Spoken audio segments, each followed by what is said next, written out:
2023-24 academic വർഷത്തെ LSS USS result പ്രസിദ്ധീകരിച്ചു. ഇത് സംബന്ധിച്ച വിശദമായ വീഡിയോയിലേക്ക് കടക്കുന്നതിന് മുമ്പായി ഈ വീഡിയോ ആദ്യമൊന്ന് ലൈക്ക് ചെയ്ത് കാണാൻ ശ്രദ്ധിക്കുക. ഉപകാരപ്രദമായാൽ നിങ്ങളുടെ സുഹൃത്തുക്കൾക്ക് ഷെയർ ചെയ്യാനും ഈ ചാനൽ സബ്സ്ക്രൈബ് ചെയ്യാനും മറക്കാതിരിക്കുക. LSS USS പരീക്ഷാ റിസൾട്ട് അറിയാനുള്ള ലിങ്കുകൾ ഈ വീഡിയോയുടെ കൂടെ പിന്നീട് കമൻ്റായും ഡിസ്ക്രിപ്ഷൻ ബോക്സിലും നൽകിയിട്ടുണ്ട്.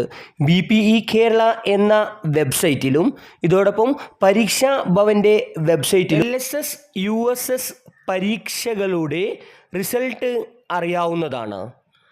ഈ വർഷത്തെ LSS USS പരീക്ഷകൾ 2024 ഫെബ്രുവരി 28-നാണ് നടന്നത്. മുൻ വർഷങ്ങളിൽ നിന്ന് വിഭിന്നമായി 2 മാസത്തിനുള്ളിൽ തന്നെ വിദ്യാഭ്യാസ വകുപ്പിന് റിസൾട്ട് പ്രസിദ്ധീകരിക്കാൻ സാധിച്ചു. LSS USS പരീക്ഷ എഴുതിയ എല്ലാ വിദ്യാർത്ഥികൾക്കും വിജയാശംസകൾ നേരുന്നു. നിങ്ങളുടെ മാർക്ക് നിങ്ങൾ കമൻറ്റ് ചെയ്യുക. Thanks for watching.